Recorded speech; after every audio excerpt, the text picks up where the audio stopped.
Hech o'ylab ko'rganmisiz, nega braziliyalik futbolchilarning faoliyati uzoq davom etmaydi? Braziliya tarixdagi eng iqtidorli futbolchilarni yetishtirib chiqargan, biroq ularning ko'pchiligi 30 yoshga yetmasdan pasaya boshlaydi. Neymar buning eng yorqin misoli hisoblanadi. U Barselonada yulduz bo'ldi va PSJga 222 million yevroga transfer qilindi. Lekin u futbolga emas, ko'ngilochar hayotga berilib ketdi va u bir necha yil ichida 100 dan ortiq kechalarda qatnashganligi aytildi. U hatto stadionda ham bunchalik ko'p vaqt o'tkazmagan. Ronaldinoni misol qiladigan bo'lsak, 2005-yilda oltin to'p sohibi bo'lib, dunyoning eng ko'ngilochar futbolchisi hisoblangan. Ammo u 28 yoshdan keyin mashg'ulotlarga jiddiy yondashmadi. Atigi 3 yildan so'ng u Yevropani tark etishga ham majbur bo'ldi. Eng fojiali taqdir albatta Adrianoniki.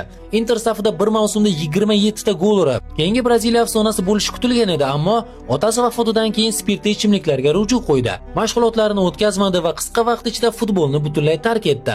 Hozir esa uni ko'pincha Braziliya ko'chalarida mast holda ko'rishingiz mumkin bo'ladi. Sizcha mana shunga o'xshash braziliyalik futbolchilarni bilasizmi? Izohlarda yozib qoldiring.